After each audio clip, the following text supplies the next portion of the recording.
and welcome to episode 237 of The Dive Down. They said we wouldn't get there, but we did. It's a Magic the Gathering podcast focused on the latest decks, trends, and strategies for the casual spike. My name is Shane, here in Denver, Colorado. And with me on the line from Massachusetts, it's the one and only Doomwake, a.k.a. Devon O'Donnell. Could we call it a Doom Beeps? Doom Beeps. Hello, Doom Beeps. It's me. What's up? Hi, everybody. How are you? I mean, I know you have some sweet news from last weekend that we'll talk about, but how's everything else? It's going good. Doing a lot of streaming. Still, I haven't taken a day off in like 9 days. I was telling Dave earlier, so maybe it's time for a day off. But I'm good. It's I love it. I'm trader for the Hold world. on, who's Dave? Doom Beeps. You deserve it. Doom Beeps is my favorite 2005 hip hop album. Doom Beeps. Yeah, it's my favorite track off of Food. Yes. It's right after the one with Aqua Teen Hunger Force on it, if I remember right. The Doom Beeps.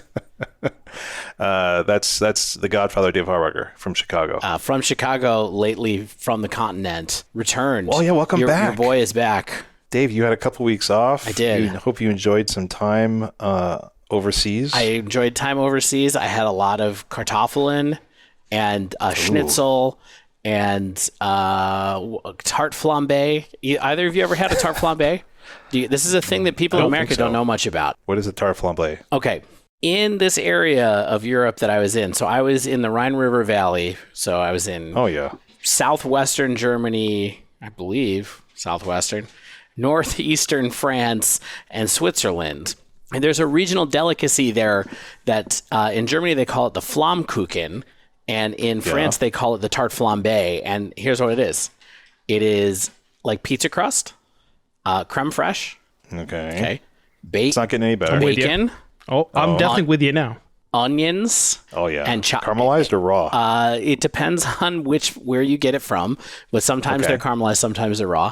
And then on top of that, generally some kind of herbs like chives or something like that. It's basically a bacon pizza with creme fraiche instead of pizza sauce, and it is delicious. And I've never had it. And I've been to this area of the world a couple of times, and but I've never found a good one in America before. But apparently, every single place there, tarte flambe, every sign, every restaurant is like tarte flambe, tarte flambe, tarte flambe. So if you want to enjoy regional delicacies from there, just put bacon on your pizza. We'll have to make one if I ever see you again. Yeah. And you're by my pizza oven. Yeah. Absolutely. When you said flambe, I thought you meant they were going to light it on fire and bring it to your table. But I know it sounds a lot more amazing than it, like presentation wise, than it is. But yeah, it's just pizza with bacon and sour cream, which is good. Yeah. Which is good. Well, we are your pizza with bacon and sour cream. All right. Wait. So if we're gonna do this, so creme fraiche, onions, and bacon. Yeah, I'm the onion. Yeah, I was gonna say tag yourself. Can I be the bacon? You're the bacon. Sure, you can be the bacon if you want. I guess that means that I'm sour cream. Yeah, I think that's fair. Okay. We have an episode this week, but before we get into the episode, let's briefly talk about Heavy Play, a newer card gaming accessory brand that will improve your gameplay and your game day. They have playmats, they have deck boxes, they have dice boxes, they have card sleeves, they have card inner sleeves, and the things that they have are enhanced ergonomics, enhanced mobility, enhanced protection. The big selling point, y'all, is the Equip Mag system.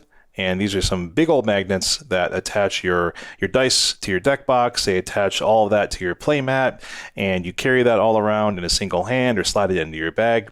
And these are likely coming soon or at your LGS, or you can go to heavyplay.com and use code TheDiveDown2023 for 10% off your first order there. But this week's show, David, it's somehow spoiler season again. How? You know what's funny is it does feel like March of the Machine was a minute ago, but because we focus on Lord of the Rings, just the other week, last week, we talked about all the upcoming sets, and it's just like, it almost felt like an early spoiler episode. But yeah, it's the Wilds of Eldraine. I feel like we were just in Eldraine, which was 4 years ago. We were not just there. It was pre-COVID, I will say. 4 years ago. It was hard to believe. Yeah, hard to believe. Yeah, I can't imagine. I remember those lonelier early days of me. The last deck that I sleeved up, I don't know if you guys remember the last deck that I had sleeved before this all... had Okos? Yeah, had Okos and had Once Upon a Time. in it. Had once upon a time because I was playing a 4-color Grixis 4-color Shadow. What is that? Not an okay set there. Yeah, I try to block that part of my memory out, so I forgot 100% when it actually came out. Create a little mind palace that doesn't include Throne of Eldraine. So we'll talk about what we know from the set so far, what's interesting. Just have a little hangout session where we also talk about the potential for cards. I promise to stay positive, because I'll give you a little spoiler.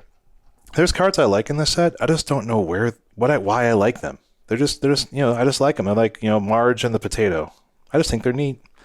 So we're going to talk a little bit also about what Doomwake's been up to since the last time we spoke, because he's got some hot news off the press, I guess, of last weekend. First, some quick housekeeping. We have 2 new patrons in E.Bird and Dan W. Thanks, y'all, for becoming citizens of the Dive Down Nation. I do think that we maybe should name E.Bird should be named Egg.B if we were going to keep with our naming or Egg B. To keep with our naming convention. I'm just going to say this person is Eggbird. I don't know who Eggbird is. Oh, yeah. E.Bird. E.Bird. There you go. Yeah.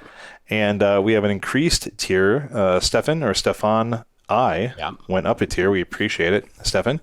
No new reviews this week, but if you want to, head on over to your podcast. I think actually you can only really review us on like Apple Podcasts. You can throw us some stars on Spotify if you use that. Patreon, if you want to become like Egbert or Dan or Stefan, you can help us out. As little as $1 a week gets you access to the definitively discreet Dive Down Discord. Going up from there gets you various types of swag, various types of support for us. We appreciate all that. Go to patreon.com/thedivedown. We also have a store if you want to buy some stuff, thedivedown.com/store. I encourage you to check it out. It's getting to be the chilly autumn and winter time. You can grab a hoodie. You can grab a cap of some kind. You can grab a beanie. Yeah, get something for yourself, get something for a loved one. Mana Traders, you get 10% off your first 2 months of the Mana Traders card rental service for Magic Online. Code TheDiveDown2023 gets you that 10% off. We'll talk more about Barrister and Man later. Of course, you get 15% off your first order at Barrister and Man with code TheDiveDown23. And then our friends at NRG, we talked about the NRG Open Series 10K qualifier. Yeah, you get 8% off your order there just by using code DIVE8. All that out of the way. Wow. Housekeeping done. I think this is record time. 8 minutes, 20 seconds. Well, no Stan's nonsense. not here. No nonsense. We talked about bacon for a little bit. You're right. We did talk about bacon. That's serious stuff. Devon, talking about bacon. True. Very true. Dave, you mentioned Kartoffeln. That my favorite thing when I was in Germany a good number of years ago now was that I could still read menus. Mm-hmm. Like I still knew what like a bunch of food was from like high school German. Do you know what I mean? I was like, oh, like I know what a Kartoffeln is. Like, oh, I know what X, Y, and Z are, and I can like actually order off this menu. That felt kind of fun. Yeah, I was certainly in the same space. Although truthfully, everybody, at least where we were going, speaks English and was very gracious about it. So yeah, you can feel fancy a little bit, but you don't really have to be. And it's just like walking into a room and being like, Guten Tag, blah, blah, blah. They, before the second syllable leaves my mouth, those people are like, you're American. And I'm like, they know. Yeah, they know. They know immediately. What's up, partner? Yeah, exactly. So I've only been to Europe twice, and there was one time where I went to Brussels, and there was a little coffee shop, and I went to, and I was like, "Can I have a large coffee?" And the lady at the counter just looked at me with like just this death stare, like, "What are you talking about?" Yeah, you said it in English. Yeah, just like I just want a large coffee, and she had no idea what I was talking about. She was like, we don't make drip coffee here, friend. Well, they have like those little cappuccino things, Americanos. Right. Yeah. Yeah. Can I tell you about I'm gonna give you a really short story here. So the one time I went on a cycling trip, an ill-advised cycling trip, because I'm not the fittest person in the world, where we cycled from town to town in a similar region to where I was describing earlier. And I went up a big hill one day, It was probably 3 hours of riding up the side of this hill. And I got to a ski resort this was during the summer, ski resort, no snow. There were still people there. And I go into the ski lodge and I'm like, I was like, bonjour. And I was like, una chocolat chaud, please, or a chèvre chaud, please. And the lady just looked at me, and I realized later that I had meant to ask for hot chocolate, and I'd actually asked for hot goat cheese. And then I just threw myself off the side of the mountain because I'm a ghost now of shame. My skeleton has left my body. Yeah. Can never go Her back response was, there. Yeah. Silly Americans. yeah. All right. Let's talk about one silly American on the show. That's Devon, who did an awesome thing. I did. Devon. So not yesterday, but the week before yesterday was not necessarily the last RCQ of the season, but it was the one within reasonable driving distance, unless I wanted to travel 3 hours to New York. So we'll call it the last one. And I was able to take it down. Played Rakdos Sacrifice. Yes. Had 9. This is the collapse. Thank you. Love to see it.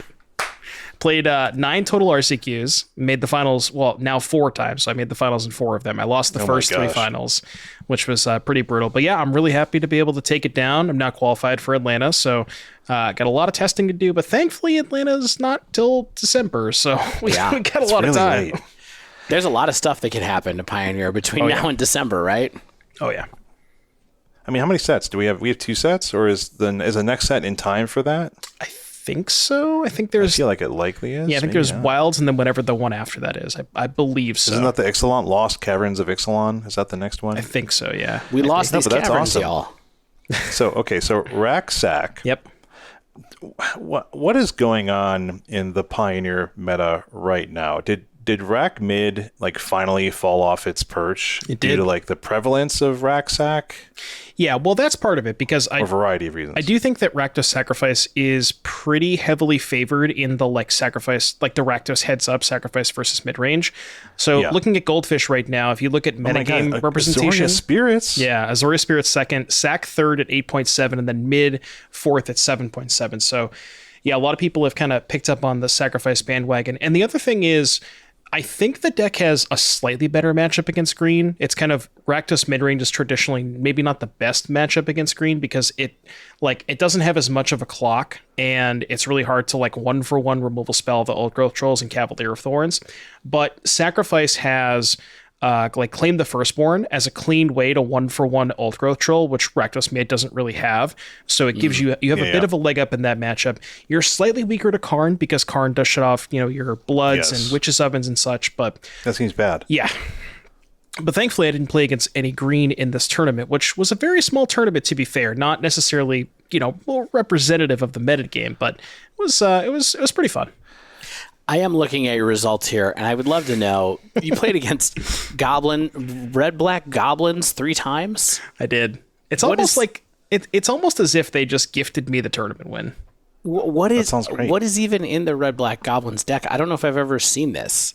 So is it goblins? Yes. No, it is goblins. So, I mean, essentially, your goblin course, you have Skirk Prospector, Fanatical Firebrand as 1-drops, and then you have Conspicuous Snoop, Runveiled Hordemaster, and Battlecry Goblin as 2-drops. Okay. And then the 3-drops are Goblin Chain Whirler, and then sometimes they play the other lord. I think it's called Hobgoblin, whatever. It's like a 3-mana 2/3 lord, or I don't know the whole name of it. It's from AFR, right? It's from the Dungeons and Dragons set. Yeah. Yep. And then the shtick is what they do is they play Call the Death Dweller.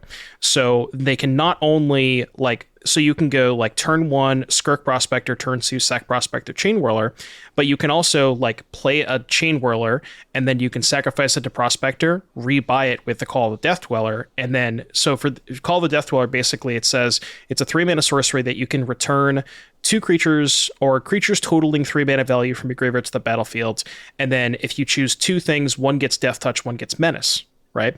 So the idea is you bring back the Chain Whirler, give it Death Touch and Menace, and then the Chain Whirler now has Death Touch before it deals damage to all of your opponent's creatures. Nice. Wow. Yeah. Wow. So that's the combo. All right, so what was your day like? It looks like it wasn't that bad.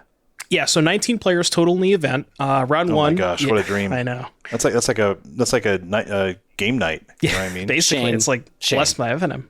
Come on, you and I could be in an RCQ with 5 players, and we would not make the finals. You know what I'm saying? So like, I'm not diminishing this. Okay. This is what you want to have happen. Yeah. Devon made the finals 5 separate times. True. Let's take the easy wins sometimes. Well, to give you some perspective, I played an RCQ the day before this one, and there were 60 players. So. Oh boy. Oh my gosh. Yeah. Wow. But round 1, I played against goblins, 2-1. I'm trying to think of the games weren't super memorable as far as the Swiss is concerned. So then round 2, Soulflare 2-0, had 4 leylands on my sideboard. It's pretty easy. Round 3, Abzan Greasefang 2-0, same thing, had leylands on my sideboard, pretty easy. Only 5 rounds Swiss, so I was able to draw the next 2 rounds to lock. I think I locked up the 2 seed, perfect, even with the draws. And then the quarterfinals was by far the most memorable match of the tournament. So I played against probably one of the best players in the room, and he was playing boats, and it was like a really, really interesting back and forth. Had a ton of fun in the match. There was a specific spot in that match where it was game 1, and I was so far behind the entire time because he had this chariot going and like a 7 cats or whatever, and I drew a Kroxa and I had 6 mana, so I was go like Kroxa, flash it back, put this into play. And then the next turn, I was still not dead. And there was a sequence where, and I didn't see this until after the fact, but if I just sacrifice the Kroxa to my Witch's Oven, because I had 6 mana, I can go because you get 2 food if you sacrifice toughness 4 or greater to the oven. So I can go sack the Kroxa, end of turn, have the 2 mana left over to sack 1 food, untap, escape the Kroxa, and still have 2 mana left over to sack another food. But I didn't see that line, so I ended up just like not sacking the Kroxa, and I think I had like died exactly, where if I had sacked that extra food, I would have survived 1 more turn to get the Kroxa attack. So I lost that game. Thankfully won the next 2. A really, really fun match back and forth. And then both the semifinals and the finals were both goblins. And you can imagine when you're playing a deck with Mayhem Devil and your opponent's playing a deck with Skirk Prospector and Runveld Hordemaster. You're just rubbing your hands together. Yeah. So yeah, that was my whole tournament. I think there was 3 goblins players. I played against 2 of them because one was a rematch, and I think they all played. They were like talked together. I think they were all playing the same exact 75. But yeah, it was awesome. It was basically as free as you could go with playing against 3 goblins 3 times, and yeah, sweet. I'm excited. That's awesome. Yeah. We went to Atlanta last year, and we saw you down there. We met in Atlanta last year, Devon. Yeah. Yep. Maybe we will have a chance to get down there again, because I like the fighting games. I like DreamHack in general, so maybe we'll have a good reason to go now. Maybe Dave and I could play some more Sealed. Yeah. Just boy. Your deck was so good. It still stings. Brutal. No, it's great. I mean, congratulations. It's I know that a bunch of folks in your Discord and on your stream are really hyped for you to take that down, and it's great to get down to the RC again for sure. Yeah, DreamHacks are also so much fun. I think I've been to 3 or 4 now, and oh, nice. This is only going to be the second one that I'm actually qualified for. The other 2 I went to play LCQs, and yeah, the entire event is so much fun. There's so much to do. The free monsters, the watch parties. It's so great. Yeah, I don't think I took advantage of free monsters enough. I think I was still trying to not do caffeine, and so I didn't have any monsters, which was questionable. I thought it had not caffeine. I thought it had a taurine, an herbal equivalent of caffeine. Was that green off the tea, list too? aka caffeine? Yeah. I don't know. Well, that's great. But y'all, do you want to talk about another set release? The 97th Magic expansion. The 97th Magic set. So, we're doing a countdown now to the 100th Magic set. That's going to be funny. Are these like standard expansions, or are they including like Horizons? Who knows? Who knows? That's a lot. But 97 plus or minus 25 supplemental products. Yeah, exactly. So the Realms of Realms of Eldraine? So no, it's the Wilds of Eldraine, because we are leaving the realm. We're leaving the realm of Eldraine, going into the darker wilds. This is not your daddy's Eldraine. That's what I've heard. It's neither that nor your mom's or any kind of parents you have, because it's a twisted Eldraine. It's drastically different, honestly. So far, I mean, it's drastically different in the fact that all the adventures are freaking terrible. Well, I think there's like maybe a couple of okay ones. I'm sure there'll be good ones. Yeah, also, there has to be some good ones. Drastically different in the hopes that we don't have 5 or 10 ban cards from it. How many cards was it? Do you remember how many cards? I mean, it was like tons of those. in Modern, it's 2, right? I mean, Yeah. it's Oko and Once Upon a Time, which are 2 cards that I loved. Not Oko. Nobody loved Oko, but I did love Once Upon a Time. But, I mean, in Standard, it seriously was like 10 cards, wasn't it? Yeah, I think Shane and I are both going to Scryfall. fandom.com. Okay. So we got, let's see, what year was that? Was that 2020 or 2019? 2019. So, Oko, Once Upon a Time, Veil of Summer, and that's M20.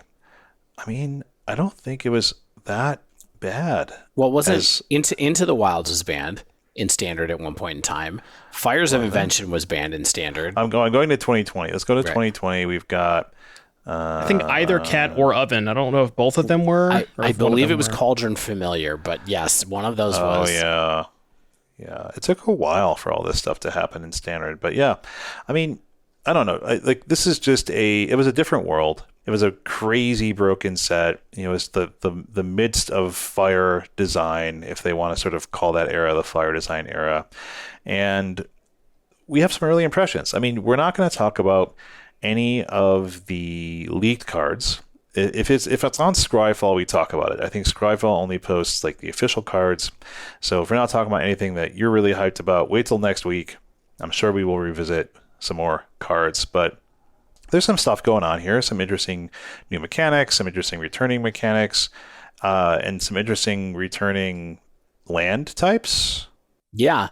I mean, that was a big surprise. I do, we're going to organize this a little bit by like, here's some stuff talking about the mechanical / flavor / whatever themes of the set, and then just a pile of random cards. And we'll get through as much as we can. We've saved as much time as we can. I do think we should start with adventures, which means that everybody needs to move forward in their notes for a quick second. Let's do it. Because adventures is that was the big thing. It's like the signature mechanic of Eldraine, right? Yeah, adventure. for sure. Yeah. Oh yeah. Or broken planeswalkers. And you want. Wow, sure. Broken 3-mana planeswalkers. So adventures are back. Adventures, everybody, I don't think anybody was skeptical last time about how good these cards could be or were, between Bonecrusher Giant, Brazen Borrower, a number of other cards that are kind of in the set. Efficient 2-for-1s, 2 spells on a single card. It looks like this time they've taken a much more conservative line with these cards. So I'm not sure how many are extremely slam dunky, but I do think there's some interesting adventures, and they're probably still the most interesting cards in the set, in a sense. Yeah, I think they really learned their lesson with Bonecrusher Giant, given how that Standard format was so warped around it. You just there was a period of time at Standard where you could not play a 2-drop that died to Bonecrusher because they would just kill it and play a 4/3, and that sequence was just so backbreaking. So. Yeah, it still does to this day effectively define what people can and can't do in Pioneer in a lot of ways, right? Like everything has to pass like the stomp test in a lot of ways, and that's a lot to say, right? About a somewhat innocuous looking card, but I mean it's so efficiently costed, it's statted well, it has a triggered ability when it gets removed off the board, so it's always doing something really well. I'm looking at the list of adventure cards from the first set, and I'm trying to find what else saw some play. Like maybe the Shield Breaker had some like sideboard play because it destroyed target artifact for like a sorcery. I mean, the Mill Fae of one Wishes? saw some play. Fae of Wishes. Yes, yeah. That's done a lot of stuff for sure. There's some kind of green troll that saw play, right? Am I right? There's Beanstalk Giant saw play. I think, yeah. Standard. We're forgetting Lovestruck Beast. Lovestruck Beast Beast is a huge one, yeah. And it still is huge as a 5/5 for 3. Yeah. Merchant of the Veil was like briefly a thing. Dredge. And Dredge. Murderous Rider. Lest we forget when that was a useful card. It's like, hey, why don't we take Hero's Downfall and then put a creature on Hero's Downfall? What do you think a free about that? 2/3. Yeah, exactly. Why not? Yeah, no, the adventure mechanic was crazy. Yeah. Remember when Hero's Downfall was like a $20 card, $15 card? I do. Because I played Con Standard. Yep. All right. But I think when you look at the list of adventure cards that we've seen so far, like we said, they have gotten more conservative with casting costs, and the relationship between the effect that happens on the spell side versus the effect that happens on the creature side. But there's a few cards on the list that I think are worth talking about. So I'm going to throw out the first one. And Devon, let us know when these are cards that are huge in your mind, but this list just got longer and longer as we pulled the notes together. So the first one we were going to talk about, the first card of Wilds of Eldraine, we're going to talk about for some reason is Decadent Dragon, which is 2 colorless red flying dragon. It has flying, trample. It's the hallowed flample. It's got whenever Decadent Dragon attacks, create a creature token. So it's a goldspan dragon for some reason, and it's got it's a 4/4, and then it has an instant adventure side called Expensive Taste, which is 2 colorless black, and says exile the top 2 cards of target opponent's library face down. You may look at and play those cards for as long as they remain exiled. Yeah, it's a weird card. It casts Reckless Impulse on your opponent, or is a flample for 4 mana. What do we think about this card? I don't know. It seems pretty good. I think that it is nice that it creates treasure tokens so that if you're not playing the same color that your opponent is, you can still just cast the cards that you hit off of it. Yeah, I think I have seen people, at least I've heard other podcasts mention this card, and I think that they might have read it as you can use any mana to cast these spells. And, just hitting 2 cards in the blind, and it says you may play those cards. So you can play lands, but you cannot cast spells unless you have the mana needed. And like you said, treasure tokens are the way to get there. But this is a good card. I think it's a pretty darn good card. I think people might be slightly overrating Expensive Taste because it's a high variance card, but it gives you something to do at instant speed that effectively is like a sort of a divination. Yeah, I just want to draw a big underline under target opponent's library face down. Okay? Like, it's like a Gonti effect from right? So just keep in mind, it's not your library or their library. It's not your library, it's their library, which, depending on your opponent, can mean not great things. Like if let's say you're playing Pioneer, and you're playing against someone who's playing Lotus Field, for example, or you're playing against somebody who's... Yeah, and it's like, cool, I drew Fae, which is an ultimatum. Great. I drew, like there are lots of situations where taking 2 cards off the top of your opponent's library is actually not good. So I don't know. So the more I think about it, maybe in that context, it's specifically in Pioneer Rakdos, there's Fable the Mirror Breaker, which also makes treasures. So I could definitely see you going like turn 3 Fable, you attack, get a treasure, end of turn Expensive Taste, and then you can untap and get a second treasure off of the token, and now you have 2 treasures to cast whatever you hit. So maybe it's more of a main deck card than I think it is. I was going to say sideboard card for like Rakdos Mirrors, but it could be a main deck card.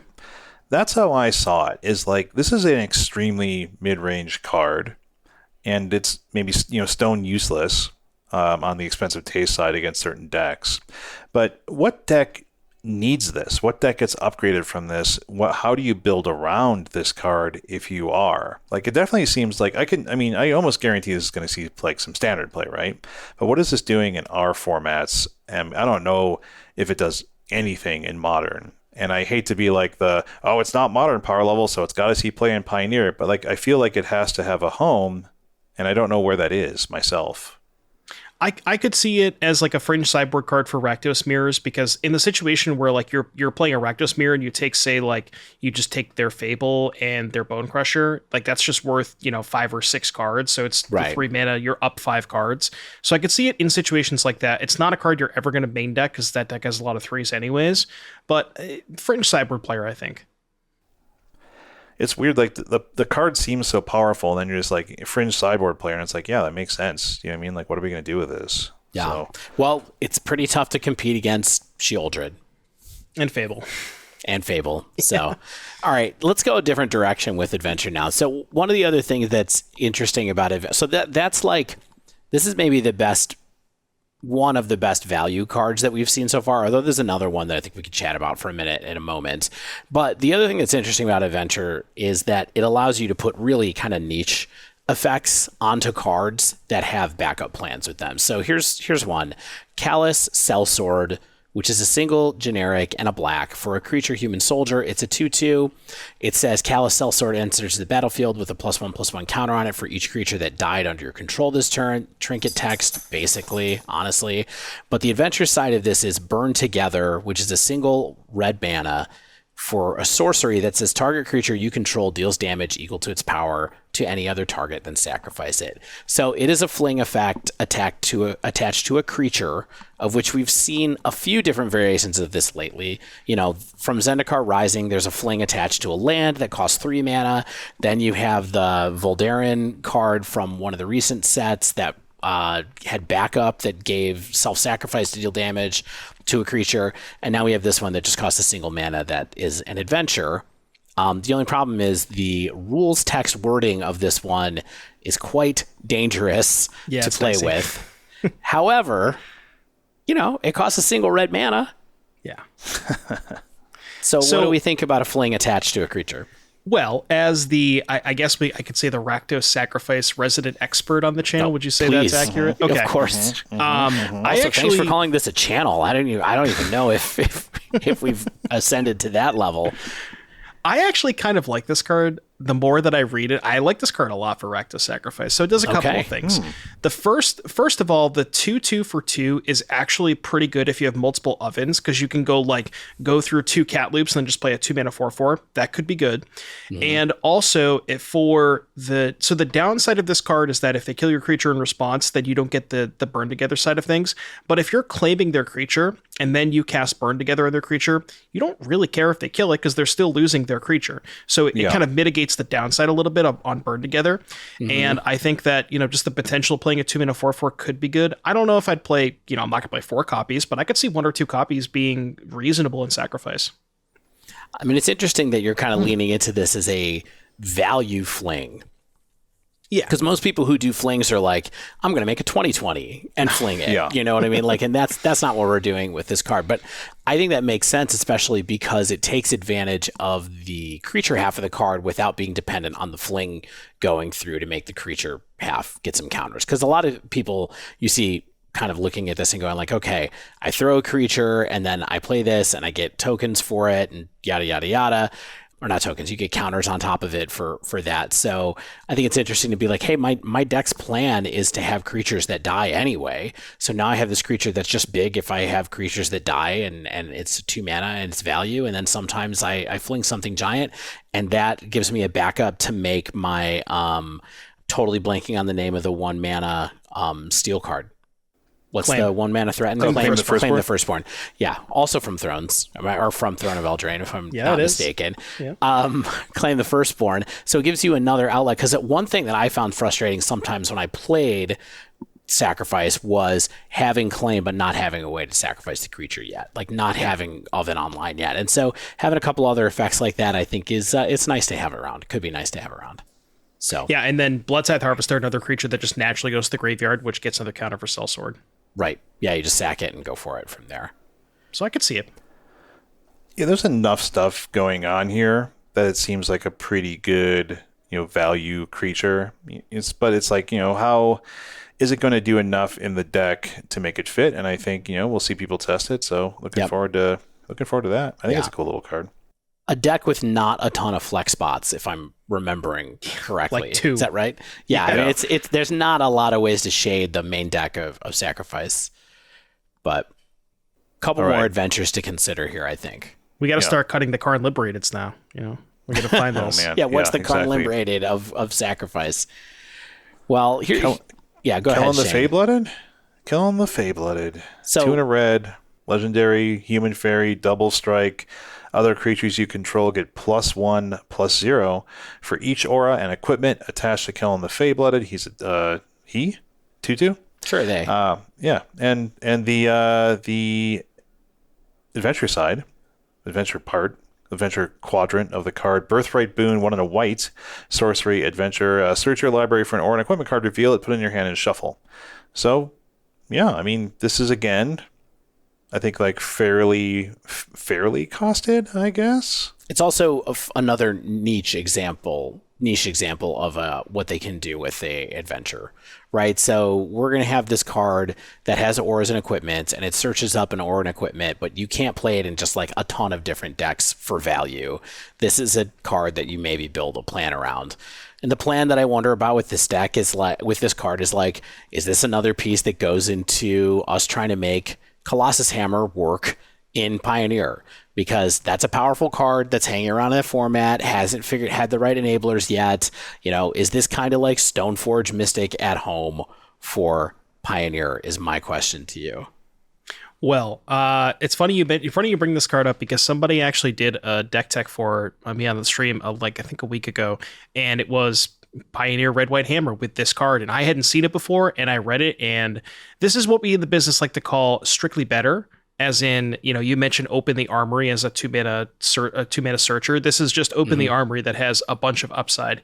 I don't know how often the upside will come up because, like, the Hammer deck in Pioneer, you kind of it's not really the same as the Hammer deck in Modern. You have to go more all in, so you're not really like playing a 3-drop and then equipping it. So the 3-drop isn't as relevant, but you know, more consistency on Hammer definitely could help. Yeah. And just having an extra body around occasionally when you run out of bodies is a nice thing to have, you know. Also, it gives you a little bit of an opportunity to go wide, right? If you have multiple threats on the board and then you put an equipment on this, or God forbid you play this in an Auras deck instead, which, you know, in a Light Paws kind of vibe or whatever, like, which is a deck that I have loved at certain points in time in different formats in Explorer / Historic / Pioneer, you know, making your whole team better with auras is possible. I mean, I'm slightly both right now. I'm like mentally probably slightly underrating and slightly overrating this ability because like I'm looking at it and I'm like, dang, I don't remember any kind of like, you know, meta aura type creature, at least like in recent memory, where it's like all my stuff gets better if I just suit up this one creature. And so, you know, if you do get to an auras type deck where you're having 3 or 4 auras on this thing, I mean, you're likely going to win maybe either way, but this makes it go a lot faster. It doesn't let your opponent draw towards their sweeper or something like that. So I think there's some potential here. Either way, I mean, like Devon said, you know, even just having a strictly better Open the Armory with the creature, that if it sticks on the board and gets suited up a little bit, you're likely doing quite well for yourself. Yeah, and then one last note just on the Birthright boon. This is the exact same thing with Open the Armory. A lot of people may not realize this. This gets an aura, which can find Shade of the Rocks. How nice it can get removal. That's a great thing to keep that in mind. Yeah. That's very cool. Absolutely. Okay, last card. I wanted to show you the Bone Crusher Giant of this set. Okay, I'm not saying it's going to be played as much as Bone Crusher. Devon just left, by the way, in the middle of that. I think I offended him so much. No, but this is the one example, or one of the examples I've seen so far that's a removal spell stapled to a creature with an adventure. And here's what it is. It doesn't have a name yet because we only have it in, it looks like Japanese. I'm not totally sure. And it's on Scryfall, it's called Knight of the Helix. It costs a generic and a white, and it is a 3/1 that says instant and sorcery spells you control have lifelink. So it's got your Soulfire Grandmaster feeling to it. And then the adventure side is, they call it Helix Bolt, but I'm sure it's called something else. And that's 2 generic and a red for an instant that deals 3 damage to any target. So it's an extremely expensive lightning bolt attached to a Stonefire Grandmaster. But it's a 3/1, so it attacks. This is your Bone Crusher Giant. Loose. So this is the correct way to do Bone Crusher Giant. The reason that Bone Crusher was so busted in its standard format is the curve. So you would go stomp on turn 2 and then 3-drop on turn 3. This doesn't curve like that. You have to wait until turn 3 to play the removal spell, and then you can't use all of your mana to play the creature on turn 4. So this is I guess this is the fixed Bone Crusher Giant. Yeah, that's how I was thinking about it too. I do think this card is pretty sweet. It's got a lot of text on it for a I don't remember the like cat from Theros that was a generic and a white for a 3/1. You know, like this used to be like Draft Chaff common by itself with just vanilla, and it's got all this extra stuff on it as a rare. 3/1s obviously die all the time, but this is an interesting card to me. I don't know if it goes anywhere, but still having a lightning bolt on a body that can attack is a thing. Could be okay. All right. Yeah. This one's loose, but it's a good example. I think it's better to sort of talk about like why this card is being backwards from like Bone Crusher makes it so much worse. Yep. Yeah, exactly. Okay, let's talk about some other things that are a lot worse than they used to be. Oh, I don't want to go to rolls. We got to go back 1 second because I skipped some stuff in the notes, Devon. So we are going back to something that I bet we all used to love in Magic that aren't as good as they used to be. And I'm not just talking about, I'm not even going to try to say anything. Planeswalkers or blue spells. Blue card draw. No, I am talking about creature lands. Yeah, those are not very good. Somehow, this set also has a cycle of creature lands in it, which I did not see coming. I didn't either. That's kind of weird. The first Eldraine didn't have creature lands, did it? Did not. Think so. Did not. It kind of makes sense. Like that's they're kind of weird creature lands. Like they're kind of like they're a little spooky. Well, they're all restless. They're restless blank, restless blank, restless blank. Now we don't have all 5 of them yet. But here's what I would missing the Simic one. We are missing this Simic one from this set. That's right. Here's what I want to talk about here really quickly. Yeah. I don't know what it would take to make a creature land playable in Pioneer or Modern other than the ones from the Dungeons and Dragons set, the Adventures in the Forgotten Realms, because those cards come into play untapped. Yes. And these ones never come into play untapped. So, Devon. Well, there may or may not be one that I think is exceptionally good. We'll get to it in a second. Really? Let's hear about it. Okay. I love Want me to read it? I mean, I just want to lay that down. Like the baseline here right now is if we think about what's going on with creature lands, both in Modern and Pioneer, it's basically Hive of the Eye Tyrant or Den of the Bugbear or Hall of the Storm Giants, and occasionally the white one. Right. Yeah, Layer's busted in green too. Oh, and Layer too. Yeah, they're all so that cycle is good, and mostly those see play in Pioneer. A couple of them see occasional play in Modern here and there. Like I remember the first versions of Scam. I think I had a Den of the Bugbear in it. Obviously, we're not doing that at this particular moment in time, but it's because they come into play untapped sometimes. Is that we all agree with that, right? Yeah. So what's it going to take for one to break through, Devon? Well, hopefully this one might be the one. So Restless Bivouac, this is your Boros one. It's a land, enters the battlefield tapped. Tap, add red or a white, and then the ability of 1 red and a white. Restless Bivouac becomes a 2/2 red and white Ox creature until end of turn. It's still a land. Next line of text, whenever Restless Bivouac attacks, put a +1/+1 counter on target creature you control. Okay, so I've heard this before. Yeah, it's this card from 2007, 2008, this little Raging Ravine card. Yeah. Well, okay, so I think this is far and away probably at least my pick of the best one of the cycle. Because I think the decks that it goes into really need creature lands. The Boros decks, they like if you look at the Boros aggressive decks in Pioneer, they kind of can run out of steam sometimes. Maybe not the Pia deck as much, but like Convoke and various flavors of humans, they can run out of steam pretty quickly. Now, obviously, the massive downside is that it enters the battlefield tapped. But the really nice thing, and I think the thing that kind of gets it over the edge for me, it puts a counter on any creature, so you don't have to put a counter on itself. So you can kind of mix around the counters. You obviously can't play a ton of copies of these in your aggressively slanted deck because you just end up having a hand that's 2 Bivouacs and a bunch of 1-drops. But I think the first copy in your Boros deck maybe could be like if you're playing 4 Dens, I could easily see cutting 1 copy of Den for 1 copy of this because, if you draw 3 Dens, the third one's guaranteed to come into play tapped anyways. So I think it has a place. Yeah, I mean, I think the surprise of them basically making Raging Ravine but cheaper and then adding the ability to put the counter wherever you want instead of just on Raging Ravine is very intriguing. It's so much so that for a moment I was like, could this go in Burn in Modern? But I was like, no. No. However, I agree with you that I think this is the best one that we've seen so far. And part of the reason that it's good is because it costs 3 to activate. And most of the time, these types of lands cost 4 to activate.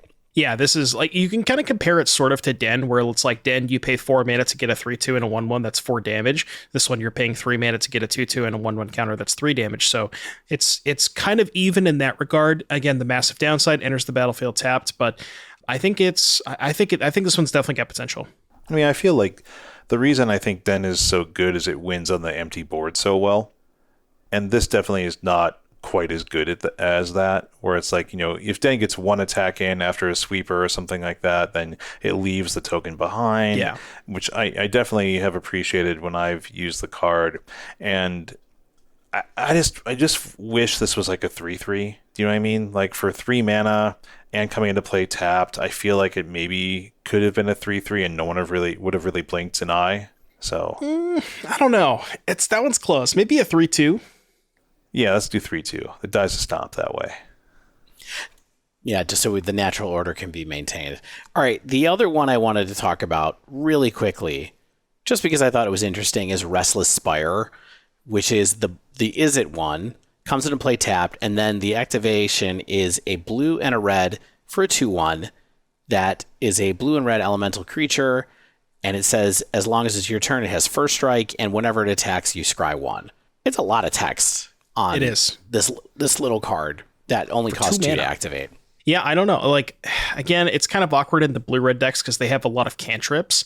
So you have a lot of, like, Fiery Impulse, Consider, Opt. So they can't really...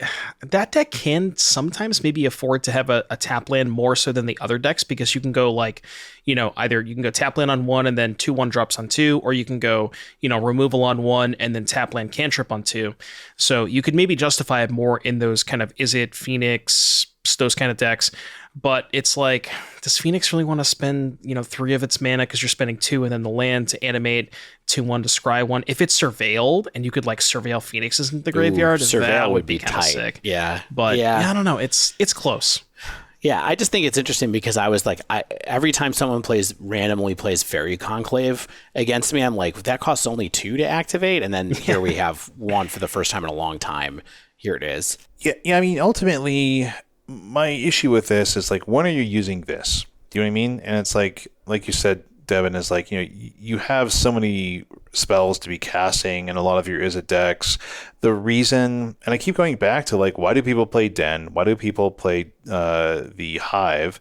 And it's because they're good after sweepers. They're good against control decks, and like they can just withstand that's why I think people play those cards. That's not why people play those cards. People 100%. play those cards because they come into play untapped.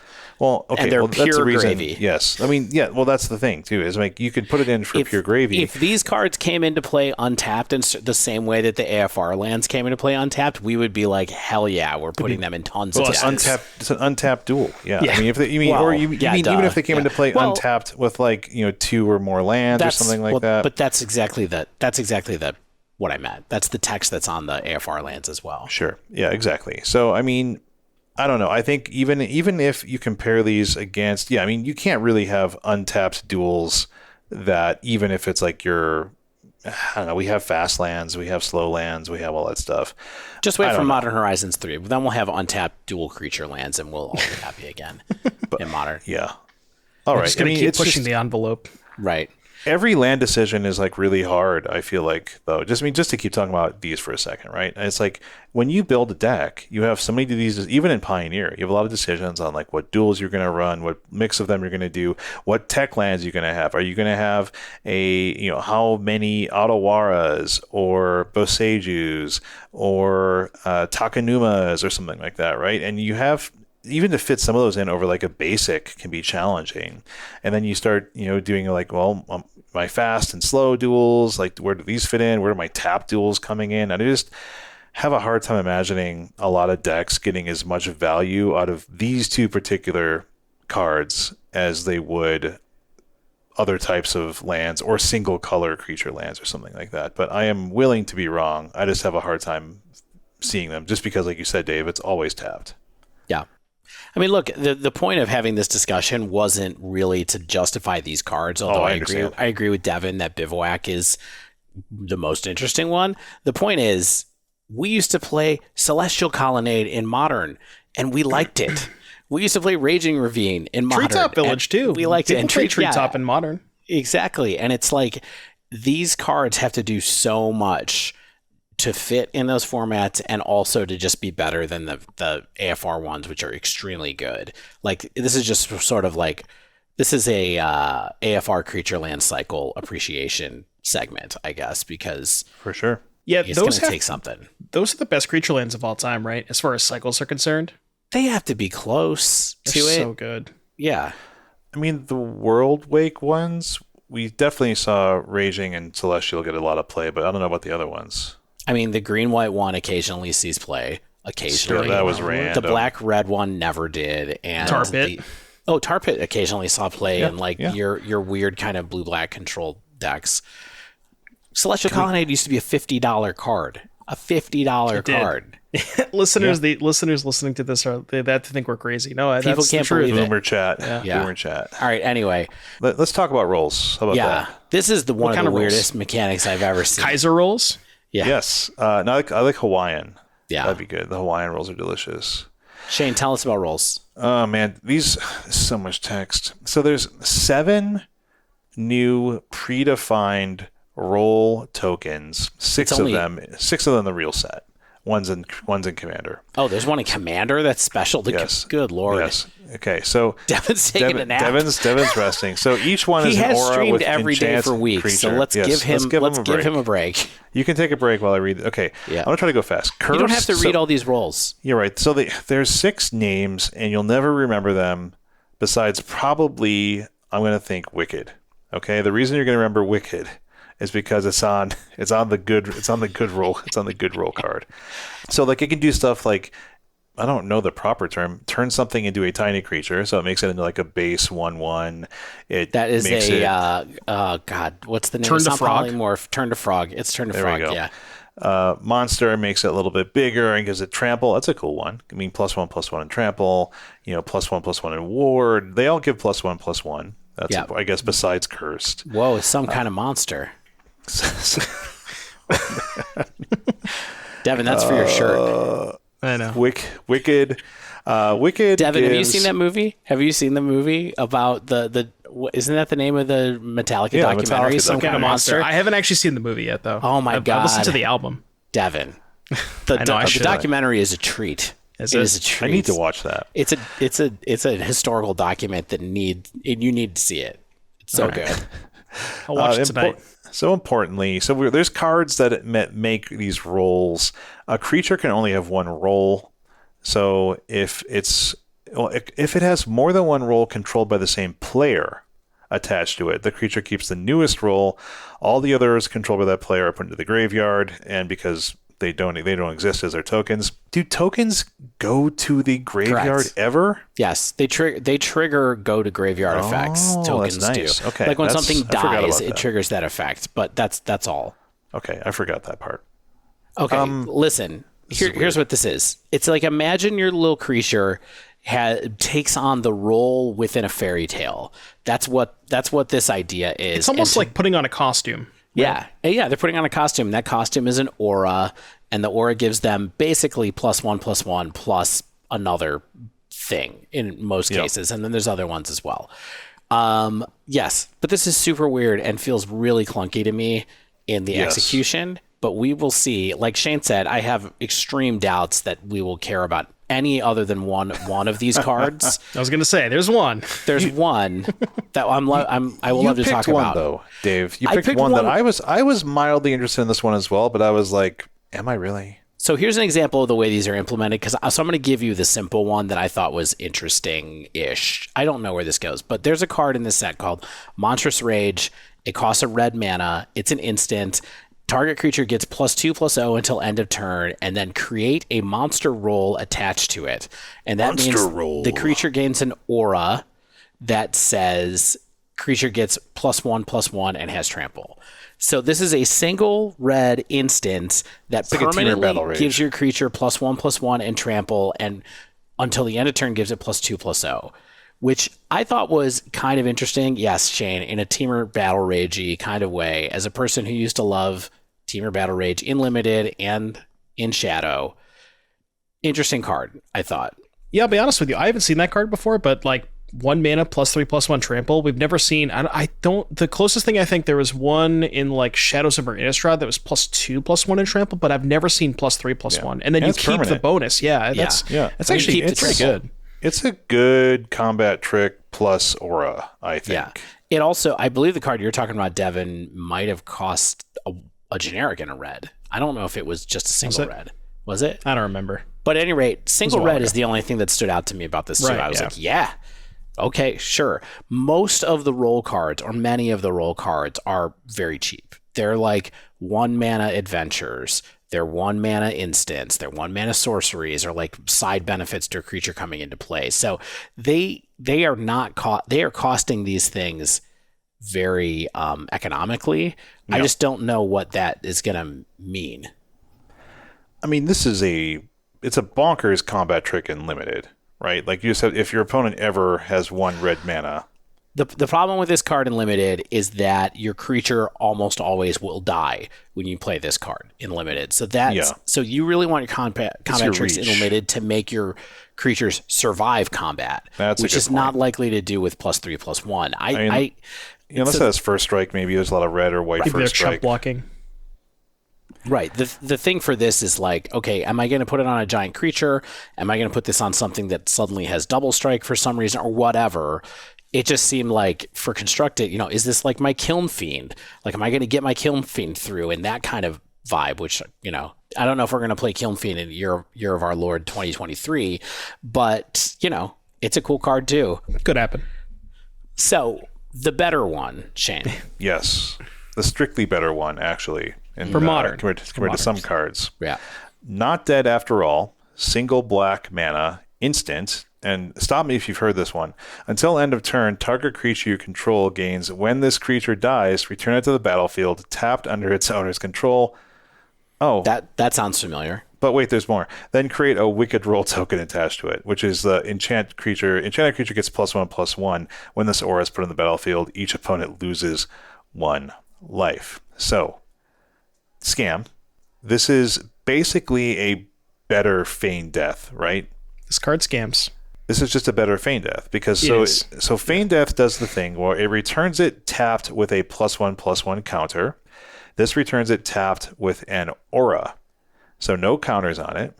Potentially better. Not strictly better. Can I say that I finally just bought a playset of Feign Deaths in paper? I'm still missing my third. Because what I owned was Undying Malice, Undying Evil, and the other one, the land Rebirth? one that I'm suddenly forgetting the name of. Yeah, Malakir Rebirth. That's what I had around when I put together Scam in paper. The couple of times I played it in paper, I was like, that's fine. I'm just going to play it.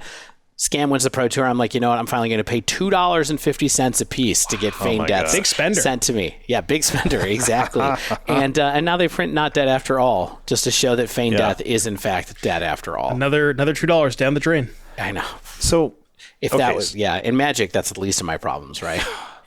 So the initial thing is like, okay, this is potentially just better than Feign Death. I think the interesting thing is that it potentially gives you access to Undying Evil, because now Undying Evil, which looks for the 1/1 counter and no longer has a counter to worry about because it's an aura. So you could potentially use a suite of like those two cards together. Undying Evil does not make your creatures ETB tapped. Yeah, and so I heard Dingo talking about this on stream today. I think he was mentioning he's going to try 4 of these and then 2 Undying Evils because, like you said, make sure Evil's better. I'm just going to go on a very 30-second tangent here. This card kind of pisses me off that it's going to be the most played card from the set in Modern, but it is the card that probably impacts the deck the amount the least. You know what I mean? Yeah. There's it's such a marginal upgrade, but it is going to be the most played card. I hate when stuff like that happens. Yeah. Also, I get that Wizards loves this effect for limited. This is an effect that they love for limited. And that's why Feign Death exists and Undying Malice exists and all of these cards. That's why they exist and they've all come out in the last 2 years. But it's come on, guys. You knew that Scam was starting to be a thing when you made this card. Why are we making more of these cards? I guess it doesn't matter. What's the next one? Because they're functionally the same, and this one's a common, so at least I won't have to pay $2.50 a piece for these from a set that wasn't opened like AFR was. But God, we've said AFR a lot on this show. There's a lot of Adventures of Forgotten Realms here. But yeah, this is a marginal upgrade in Scam, but it's clearly a playable card. And yeah, I agree, Devon. From what I've seen, this is the best modern card in Wilds of Eldraine. I can't wait to like dismember my opponent's turn 1 scammed Fury and take 5 damage instead of 4. That seems great. Yeah, that's funny. I was like, why are you taking 5 damage? Oh, it's because you paid 4 life and you're taking 1 damage. Yes. I mean, this is the world we're going to live in. We're just like, hey, just going to stick it to you a little bit more. Scam you a little bit harder. Well, back to Dave's point, at what point we're just going to end up having a deck that's like 6 scam spells, and there's just going to be 6 different cards that all functionally do the same thing. You know what? I'm doing that, Devon. I don't even care. I am doing that because nothing matters. I'm going to show up, and they're all going to be. I'm going to be like, you try to surgical extraction me. It's not going to happen. Oh boy! Wait till you take a look at this deck. Yeah, they're like feign death, and you're like, why didn't you say Fury? Okay, let's talk about bargain. Yeah, briefly. I mean, I think there's actually some cool. I think there's some cool bargain cards. Real quickly on roll. Roll is the thing so far that I'm the most slightly worried about being way more powerful than I think it is. Like I wonder if there's some other card out there that's just like, I'm going to put token auras on things for free, and it's not even going to matter, and it's going to be great, or it's going to be completely terrible. But we'll see. Okay, bargain. Bargain does have some good cards. I'll take it. Yeah. Bargain is a new ability that allows you to sacrifice an artifact, enchantment, or token as an additional cost to cast a spell. So similar, there's been some type of those effects, like kind of, it feels like a new kicker, right? Yeah, it's just a kicker variant. It's just kicker. It's a cool one. Yeah, I mean, it's definitely cool. Might have some applications, but what are your guys' thoughts on it so far? I mean, the line of text there is very counterintuitive. So don't forget, you cannot sacrifice a creature, a non-token creature, to bargain. Okay, and of course you can't sacrifice a land. So I think that is going to trip people up when they try to play this card. They're going to assume that they can sacrifice creatures to it, and you cannot. Yeah. I mean, I think the most common thing we will see sacrificed outside of limited are artifacts or some kind of other token, right? And which roll tokens, perhaps. I'm sorry? Roll tokens, perhaps. Yes, roll tokens. I mean, yeah, that's like a limited thing for sure. I think it's kind of the idea. But, there's so many things that make 2 pieces of cardboard these days, right? And so... But not always, it can't be something that makes 2 creatures. Well, no, I guess a token. Yeah, 2 tokens. Right, token creature, tokens. or like a blood artifact, or something incidental that becomes something else. And we see the power of those in a lot of Pioneer decks. Some modern decks have played with artifacts and artifact tokens. We see even like the Asmo decks, or the one with that robot that makes 3 different artifacts. That kind of stuff. So those are all like feasible, and I think there's some interesting cards here. I think what's cool about bargain is one, you usually get like an ETB effect on a creature, or you get like a bonus effect to a spell, right? And I think we should talk about, I think there's 2 good spells that I've found so far. I don't know if you all found anything else. And let's talk about the one I dislike more, which is Farsight Ritual, 2 blue for an instant with bargain. Look at the top 4 cards of your library. If it was bargained, look at the top 8 cards of your library instead. Put 2 of them into your hand, and the rest on the bottom of your library in a random order. So that's a lot of cards. It's a lot. 8 is basically tutor 1.5 cards. It's like your whole deck. I only play decks with 8 cards in them, so not tournament legal, but no one's caught me yet. Your deck looks awful short. Watsy, if you're listening, please don't cancel us. I sand the cards evenly. The judge said it's okay. So, I mean, this one's weird to me because a lot of the control decks in Pioneers is kind of where we're thinking about this, I would assume.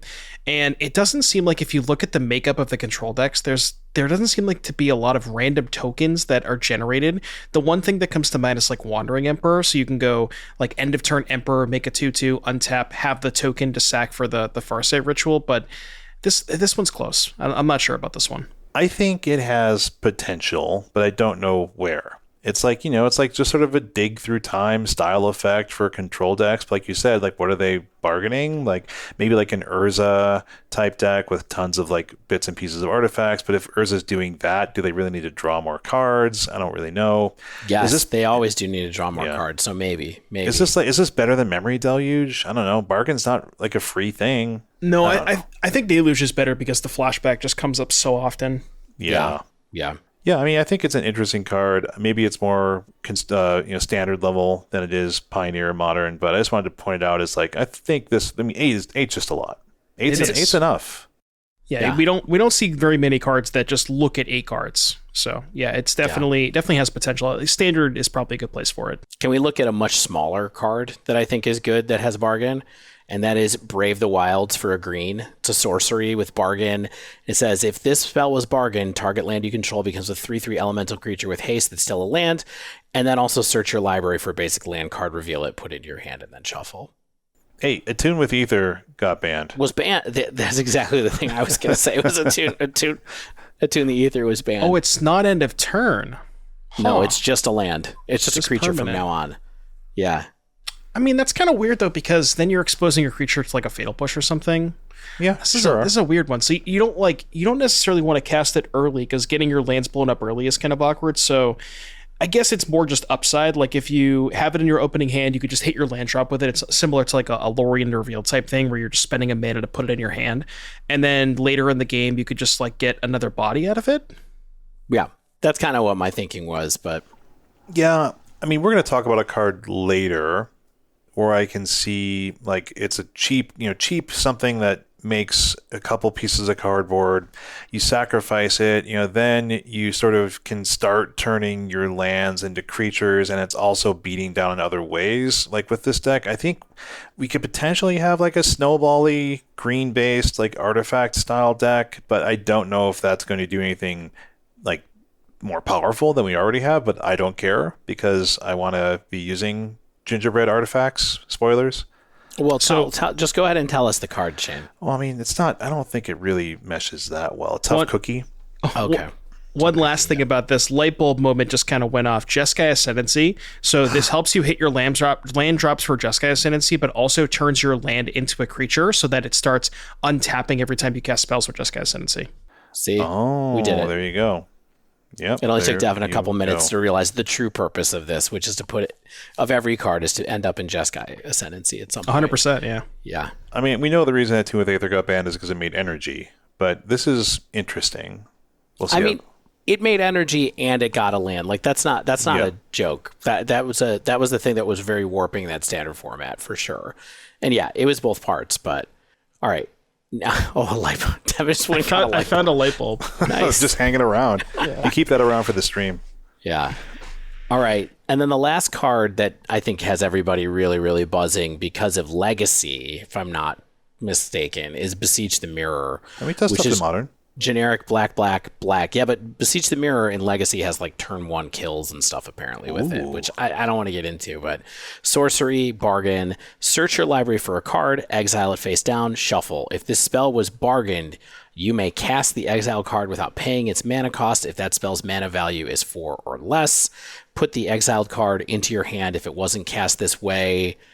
Everybody's favorite permanent in Modern costs 4 mana, true or false? True. Yeah.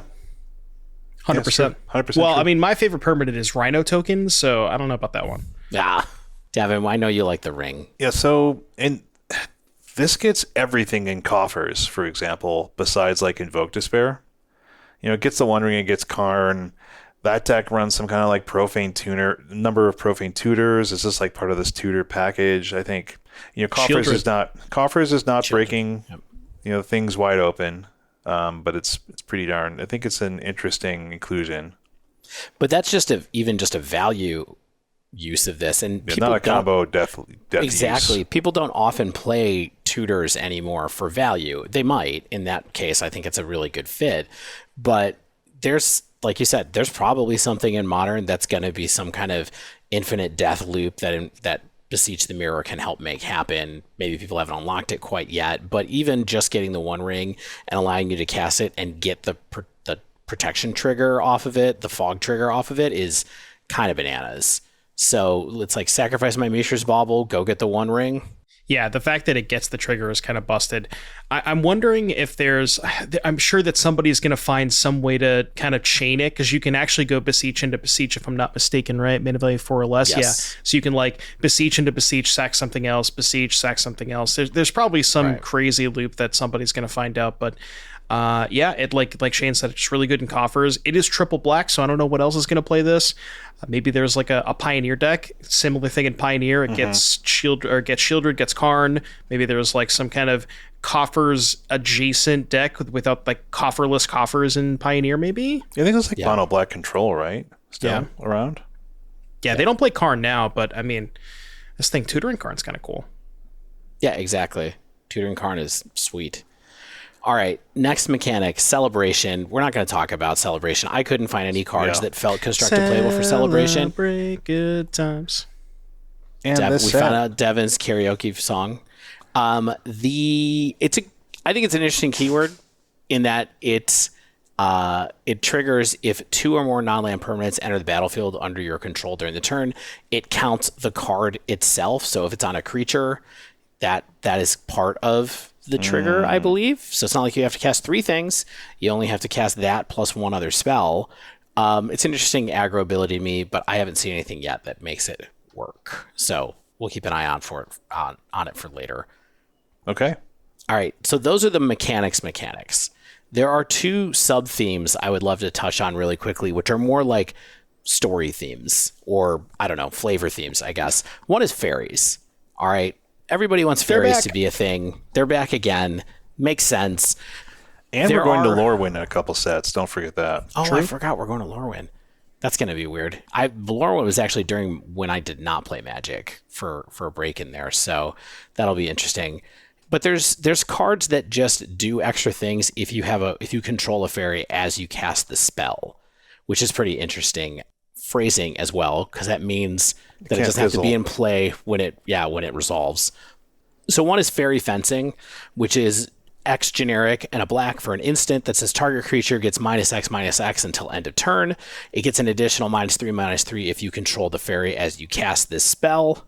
And then the other one, I'm just going to read them both in interest of time, is called Ego Drain, which is something that I thought was interesting just now. It's a single black for a sorcery that says target opponent reveals their hand. You choose an on-land card from it. They discard that card. If you don't control a fairy, exile a card from your hand. Why couldn't it be discard a card from your hand instead of exile? Then it would be way too good, right? Yeah, it would be way too good if it was discard. Then we're like, then people are just using that to reanimate Grizzlebrand and stuff. Thought to use your counterspell, discard by Archon. Yeah, we can't. Yeah, yeah. Bring it back with Persist. Here we go. These are good. These are good. I mean, are these good? I think these are good. Good in the fairies deck. I think they could be a thing. Fairy Fencing is bonkers if you play fairies. So it's weird to me because I've seen a lot of these like payoff type cards that look appealing, but I've yet to see a fairy creature that actually looks reasonably statted across it, and that's kind of my worry about it. But what about fairies that already exist? Like, let's say I haven't seen any fairies in this set that are good, but what about ones like the one that was the invitational card and the Udit card, the Udit card, Mastermind, and then the like single mana fairy that was randomly in like M21 that I don't remember what it does. It's like Fairy Miscreant or something like that. Like, there are pauper-ish fairy cards that I feel like are already close to being good enough. I mean, there's Brazen Borrower. You can play Brazen Borrower with this. I faced a Bitter Blossom deck in tournament practice the other day. So in Pio or in? Oh no, in Modern. It's not in Pio, right? Like, no, Bitter Blossom's not here. Yeah. For I had like I totally blacked out for a minute when I was writing this. I was like, is Bitter Blossom in Pioneer? But what if they reprinted Bitter Blossom in the set? What if they reprinted it in Lorwyn? Oh, that could be. It could be. Could. I don't know. Like, I kind of feel like there's some chance that Ego Drain could be a thing to me. So I like the discard card more than the removal spell for what it's worth as far as potential goes. I think, we certainly had lots of decks over the years in Modern that played 6 discard spells between Thoughtseize and Inquisition and Kozilek. I mean, you could definitely see another deck that has a bunch of fairies where you play Inquisition, or where you play Thoughtseize and a couple of Ego Drains, maybe 3, and then you have a really powerful discard suite, and then you have a bunch of like tempo-y creatures to take them out. I don't know if we're there on the creatures themselves, like Devon said, but these are interesting payoffs. The only weird part about the discard spell to me is like typically the benefit of discard spells is they're good early, but this one's not really ever good on turn 1. It's good on like turn 3. You know what I mean? So it's tough. Hopefully turn 2 if you play the blue 1-drop. Yeah, but could be. Yeah. I'm watching this space, both for stuff in this set, stuff as we get into Lorwyn. You know, there's a long path, I think, on this fairy theme here. Yeah. Okay. Dave, this area has me concerned. Enchantments matter is the next theme. I saw you in the spoiler channel of our Discord today asking a lot of questions to people about enchantress stuff, and like I was just like, this is going to be dangerous podcast. Does this enchantress? I mean, so we talked about it earlier. I did enjoy playing auras. I will say one of the biggest disappointments to me from this set is once I realized there's a serious enchantments matter theme in this set. There is not a good enchantress in this set to make auras good. There is no core Spirit Walker in this deck for Pioneer, basically. There's a card called Tanglespan Lookout that is a 2/3 for 3 generic that draws a card when an aura comes into play or something like that. That's not going to get it done with SRAM. You know, like we're going to be still playing SRAM and Light Paws, and that's going to be what it is. There are a couple of cards that I think are just interesting in here. One is A Tale for the Ages, which is a generic and a white that says enchanted creatures you control get +2/+2. It's tempered steel for enchanted creatures, but it's terrible, right? Like this is a completely different scenario for using. So I don't think this card is going to go anywhere. I think a lot of people thought it was cool on Twitter, and that's fine. But I don't think it's happening unless the rules are way better than we think they are. It's tempered steel. Yes. Yeah, oh, that's true. And we mean by tempered, we mean the bad tempered instead of the stronger tempered in this case. Oh, wow. Yeah. It's English 101 in this channel, as it's Devon vocabulary. called it. It's vocabulary for the college bound. And then there is this weird card called Yenna Redtooth Agent that I don't think is Regent? Oh, Regent. It's not Agent. Yeah, Redtooth Regent. 2 generic, a green and a white. It is a 4/4 for a legendary creature, Elf Noble, and it has an activated ability that is just extremely long for 2 generic mana and a tap. Good God. It says, choose target enchantment you control that doesn't have the same name as another permanent you control. Create a token that's a copy of it, except it isn't legendary. If the token is an aura, untap Yenna, Redtooth Regent, then scry 2, activate only as a sorcery. Okay, so a couple of people in our chat, we do have an Enchantress contingent of people on our Discord server who are excited about this card as something that can copy your Sterling Grove in Modern to make your stuff not all your enchantments be have Shroud, basically, which is Shroud. Wow, what an annoying keyword. But the thing that stood out to me about this that I thought was fascinating was the second half of this activated ability says, if the token is an aura, untap Yenna, Redtooth Regent, and then scry 2.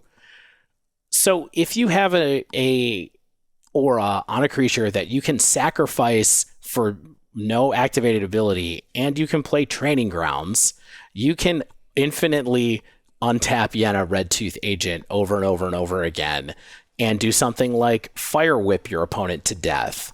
Or let's say in Pioneer, you'd like to draw your whole deck. You can use Unbridled Growth to copy and replay Unbridled Growth over and over again to draw your entire deck.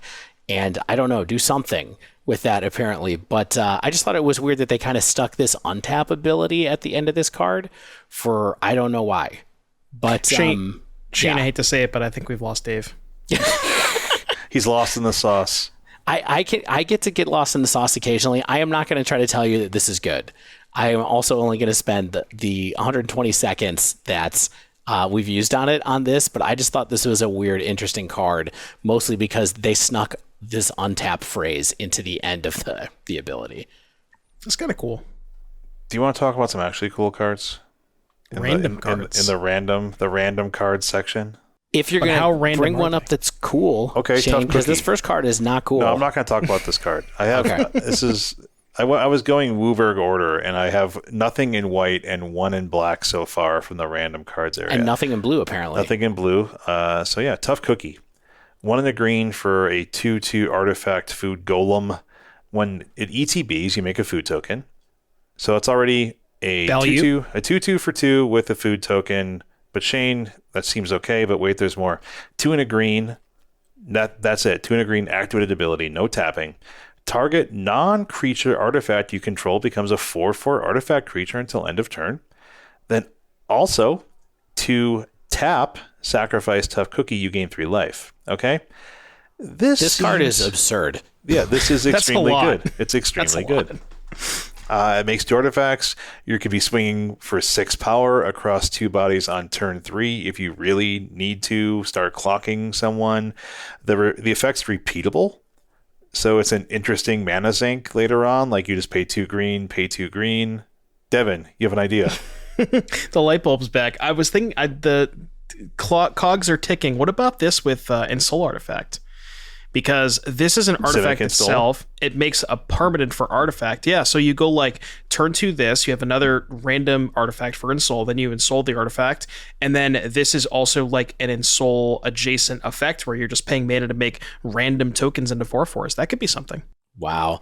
I want you to know, Devon, that even though it's 4:00 in the morning in the UK, Stan, at the mention of Ensoul Artifact on this podcast, he rolled over in Stan bed. woke up in bed and went, scissors, and then went back to sleep. Yeah, with Ensoul, it seems sweet. I mean, this is an absurd amount of text for a 2-drop uncommon. It's a lot. Is it uncommon? I thought it was a rare. This is an uncommon. That's great. It won't be that expensive then. Yeah. Yeah, great card. Cool Get card. your Tough Cookies right now. I mean, I don't know, like you said, this is a card that is cool, but I don't know where it lives. But this is I think this card is just straight up value. I mean, this could be a build around. This card's good enough to build a strategy around it, right? Yeah, I think the strategy is Ensoul Artifact, like Devon said. Exactly. Yeah. Like just make it, add more pieces to a formerly okay deck and see where it gets you. And that's pretty good. Yeah, as long as you want to find a deck that can utilize both pieces, right? You want to find a deck that can like utilize the random 2/2 artifact creature, but also something that can use the food for benefit, like with Ensoul Artifact, or maybe even like Jund Food, where you can have an extra food to sack to cat or something. Yeah. This being a food means that if you sacrifice it to its ability, that triggers the enchantment that I forget the name of, Trail of Crumbs. So that could be something as well. Devon, you put some cards in the notes, I think, this week. I did. What do you got? What do you like from this set? Well, I don't necessarily like this card. Yes. It's just one that a lot of people have been talking about. So this is Agatha's Soul Cauldron. So Agatha's cooking up a stew over here. 2 mana, legendary artifact. It says you can spend mana as though we're mana of any color to activate abilities of creatures you control. Creatures you control with +1/+1 counters on them have all activated abilities of all creature cards exiled with Cauldron. And wait, I'm not done. Tap, exile target card from a graveyard. When a creature card is exiled this way, put a counter, +1/+1 counter on target creature you control. So a lot of people are talking about this with Grist. So Grist is a creature in the graveyard. You can, use the Grist, get a counter on something, and then there's Metallic Mimic. There's an infinite combo with this in Metallic Mimic. I don't know if the infinite combo is necessarily good, but just like the line of text of creatures you control with counters have all activated abilities of creatures exiled with Cauldron. That line of text with undying creatures like Geist and Young Wolf seems pretty powerful. I just really feel like people are looking at the ceiling of this and not really the floor. And I feel like this is like a few more hoops to jump through to like do some cool things that I really think this deck needs to do. Like, is this making the deck better? I don't know. No, it's making good screenshots, but it's definitely not. No, I don't think this like makes the deck better. It's personally, cool. But it's a cool card. It's fun. Wait, so let me ask you a scenario here. Okay, so let's say you have 2 young wolves in play that have died and come back, right? So they've got their tokens. Yep. And then inside of you are 2 wolves. Yeah. They both have 1/1 counters on them. They're 2 wolves. And then you exile your own Orcish Bowmasters with this. So what that says is that this has the activated ability of both wolves have the draw trigger from Orcish Bowmasters. And no, it's only activated. Only activated abilities. It's activated. triggered. Okay, it's not. That's why it's busted with Grist, because you can exile, like if in that same scenario, if you exile the Grist with the Cauldron, then you have 2 copies of Grist in the battlefield. That sounds okay. But they're not legendary. You can, so because they keep the name Young Wolf, you just have 2 Young Wolves that have all of the abilities of Grist. Well, wait, how do you pay for the abilities of Grist, like the kill something ability? Yeah, I mean, they have costs, right?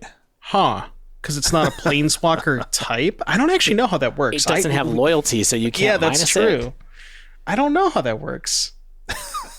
Oh no, we didn't get this far. I don't know. Maybe there's I'm sure there's I've made a something on huge Reddit. mistake. Judges, email us, hop in our Discord, tell us, Get at and us. we'll talk more about this next week. I should have read through the rest of the Reddit post. That's my You know what? This is extremely the energy of that meme of the guy being like, "I'm sorry that happened," or "I'm super happy for you, but I ain't reading all that." That thing. Like, I'm like, okay, cool. I guess if someone ever plays Agatha's Soul Cauldron against me, I'm just gonna pick up my cards and leave. I'm just gonna call Judge. Yeah, well, you play in tournaments where it matters. I'm just gonna be like, I'm going on to my next match. I'm good. I'm gonna go get a coffee. What else are you gonna do, Devon? Well, this one I really want to cast. So this is Beluna Grandsquall. Blue, red, green, Teamer colors, legendary creature, giant noble, trample, permanent spells you cast that have an adventure cost 1 less to cast. And it's a 4/4. So 3 mana 4/4 trample, cost reducer. And then the adventure half is 2 and Teamer mana instant. Mill 7, then put all cards that have an adventure from among the milled cards into your hand. Okay. So with this card Value. in particular, I'm not really I don't really want to play it for the adventure half, because I think 5 mana for it's really clunky and it's really expensive. But I just think that 3 mana 4/4 trample cost reducer, those stats are ridiculous. Like if you can build an entire adventure deck, that those stats are out of control good. What do you think are the good adventure permanents to reduce the cost on? So like Bone Crusher Giant for 2 is great, right? Yep, that's Bone great. Crusher, Brazen Borrower for 2 mana 3/1 flash flyer, pretty good. Past that, Lovestruck Beast, 2 mana 5/5. So I'm mostly thinking of this with the old adventure cards. We haven't necessarily, yeah, the ones that are already kind of playable. But if you reduce a mana on all of those, imagine this on turn 3, and then turn 4 you just go Bone Crusher plus Lovestruck Beast. That's ridiculous. That's a right? good. That's a good thing. It's so good. So I think there could be something. Yeah, I mean, why not? It's statted fine. I mean, it's a Savage Knuckleblade type thing. Oh, don't get me started about Savage Knuckleblades. Shane's favorite card. It used to be my favorite card until I lost a lot of money. Oh no. Oh no. Did you lose a Savage Knuckleblade bet? No, I just I just wanted that card to be good. I don't know. Yeah, I lost a lot of money playing it. I played a lot of Teamer monsters style decks until everyone realized we should just be playing Gruul monsters. Okay, y'all. Dave, what do you got? I mean, I am kind of done with cards out of this set. Oh wow. Honestly, for the moment. The rest of the list here, I think is if you have things you'd like to add, I'm up for what do you it. got, Devon, Shane? if you have other things. I want to talk about another cookie-based thing. Sir Ginger, the meal You're getting ender. me hungry with all these cookie talks. I know. These cookies are making me hungry. Thirsty. Yeah. Sir Ginger, the meal ender, 2 generic legendary artifact food knight. When Sir Ginger, the meal ender has trample, hexproof, and haste as long as an opponent controls a planeswalker, okay. Whenever another artifact you control is put into a graveyard from the battlefield, put a +1/+1 counter on Sir Ginger and scry 1. Also, 2, tap, sacrifice Sir Ginger. You don't just gain 3 life, you gain life equal to its power. It's a 3/1. Notice that second line of text. It's not once a turn. You don't have to pay anything. Whenever another artifact you control is put into a graveyard from the battlefield, put a +1/+1 counter on Sir Ginger and scry 1. That seems pretty good. Are we sure that it doesn't work with tokens? No, it does work with tokens. That's what Dave said. Okay. They hit the graveyard does. but disappear. Poof. Okay. I mean, it seems good. Somebody mentioned in my chat the other day, this card goes kind of hard with Arcbound Ravager. Now, I don't know if Scales necessarily wants to play a 2 mana 3/1, but it does really go crazy with Ravager and other sacrifice effects like that. Even the one that blows up its own artifact, the modular. The B. Yeah, Zabaz. Zabaz, yeah. Even like Zabaz blow up your own thing, trigger the Surge Ginger. You can go pretty deep with it. Yeah, I mean, there are people who are playing, what's it, Patchwork Automaton, Clockwork Automaton, which is mostly the same text as Sir Ginger here, except it has Ward, but it doesn't have all the other stuff. So Patchwork triggers on cast. So Patchwork is the 2-mana 1/1 ward. When you cast, put a counter on it. So it's Patchwork is better like with sort of standalone. Like this one is only good with Ravager and other sack outlets, but Patchwork is just good when you have other stuff. And the nice thing, Patchwork, I thought it was a modular style thing where you got basically you got it when they died. Okay, no, you're good. But yeah, I mean, even like this with like this plus Ravager plus Scales is just a lot of pressure, a lot of damage, and also you can like sack the Ravager, make the Ginger huge. If they're going to kill your Ginger, you can just like make it huge and gain 20 life or whatever. I don't know. Yeah. Yeah. Sweet. I mean, it's priced to move as a 2-drop. Yeah. And then what? The other text. Though. It's a 3/1, so it dies. Yeah, I mean, it dies to Bowmasters. Never mind. All right, I'm off it. Do a just like that. Yeah. Yeah. I mean, here's all the cool cards have to be 3/1s. You play Mishra's Bauble first, or you play a 0. You play your other thing first, and then you play this. I see. You sack your Bauble in response. I gotcha. Yeah, yeah. I think this card is cool still, but yeah, I don't know where exactly it's gonna go, but it is. I like it. I mean, the art's good. If it's the meal ender, what kind of dessert is it? Like, what is the meal ender? It's a cookie. I think it's a gingerbread cookie. I don't need a cookie for dessert. That's a snack. Milkshakes. In Germany, this is Das Mehl Endest. Yeah, and it's a 5-pound block of Swiss chocolate that you have to eat, or you're not allowed to leave the table. That's definitely the ender. Yep. Yeah, that's the meal ender. All right. A lot of people don't know that's what Ender's Game was actually about. But oh my gosh. Devon, if Dave's got no more cards, I feel like the bunch of these must be yours then. I mean, if we got time for one more, we've got hydras, we've got tortoises. Okay, well, I know we want to kind of try to wrap up soon, but let's go for let's go for the Goose Mother. So I like this card a lot. This is the Mother of All Geese, X blue green, legendary creature, bird hydra, flying. At ETBs with X +1/+1 counters. When it ETBs, create half of X food tokens rounded up, and whenever it attacks, you may sacrifice a food. If you do, draw a card, and then 2/2 base. So the floor on this is you can just cast it on turn 2. X doesn't have to be anything. You could just do it for 0, make a 2-mana 2/2 flyer. The really cool thing that this works well with is Trail of Crumbs, because the goose attacking, sacrificing the food, you don't have to pay mana when you sacrifice the food to draw a card. So you go attack with Goose Mother, sack a food, draw a card, trigger trail. You're drawing 2 cards for 1 mana off of that.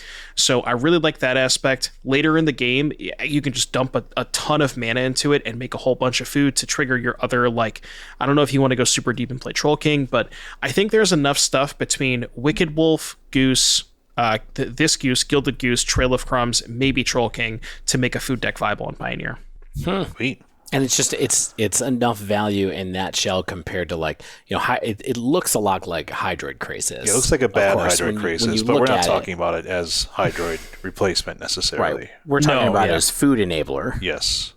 The nice thing, I think the thing that sells me the most on it is it's flexible, right? You can play it on turn 2, it's fine. You can play it on turn 4, it's fine. You can play it on turn 10, it's fine. Just gives you a lot of flexibility, and those are the cards that tend to have the most constructed applications, because no matter what spot on the curve you need filled, the Goose has got you covered.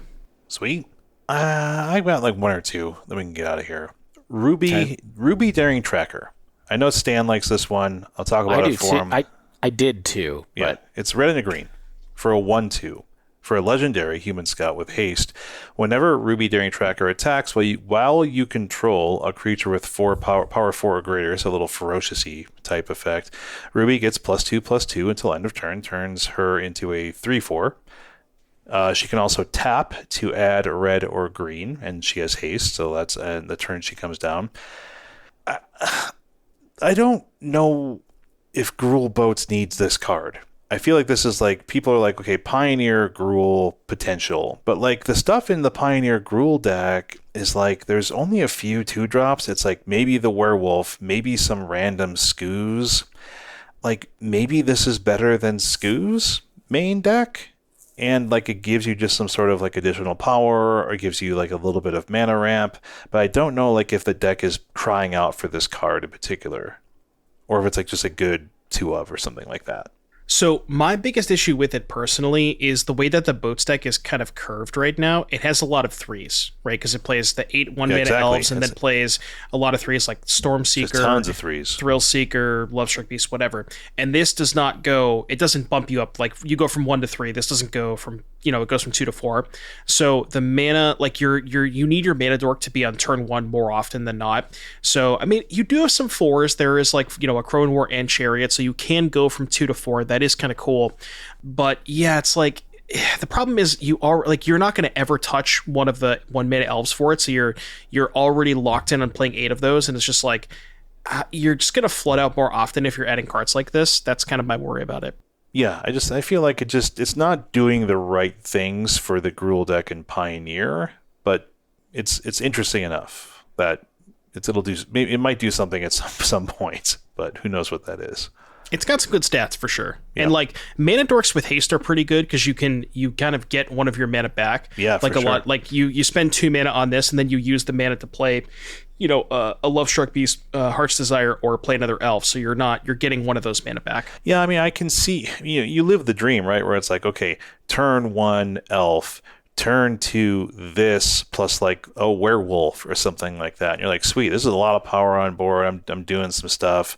Or maybe like, turn, there's various curves here, right? But it's like, those aren't going to come together that often. You're so focused on your 3-drops that's like, you're not going to double 2 spell on turn 3 as often. So I don't know how this actually works. It just seems like good value to me. Like, this is one of those things where in a vacuum, this card looks reasonable, but it does. Yeah. Yeah. All right, let's save some cards for next week. We don't know what we're going to have. I think there's a few, 1 or 2 bangers left on our list from this week that I've heard some people talk about. I kind of want some time to explore the rest of the set before I, get in the weeds on a few of them. But I think that wraps up this week's show. If you haven't yet, make sure you subscribe to our podcast. You get the latest episodes as soon as they come out. If you use Apple Podcasts, feel free to leave us a rating and a review over there. If you want to submit a question to us, you reach out to us. You can tweet us at the Dive Down, all one word, or email thedivedown@gmail.com. Of course, if you want to support us, join the Patreon at patreon.com/thedivedown, or check out the store at thedivedown.com/store. Our newest sponsor, Heavy Play. If you use code THEDIVEDOWN2023, you get 10% off your order at heavyplay.com. And Mana Traders, if you use the same code, you get 10% off your first 2 months of Mana Trader service. Barrister Man, of course, amazing shaving soaps, body soaps, fragrances, and more at their website using code THEDIVEDOWN23 for 15% off your first order. And you can save 8% off your order at Nerd Rage Gaming with the code DIVE8. As always, special thanks to the bands Nowhere and Spaceblood for letting us use their music. And until next week, get out there and go on an adventure!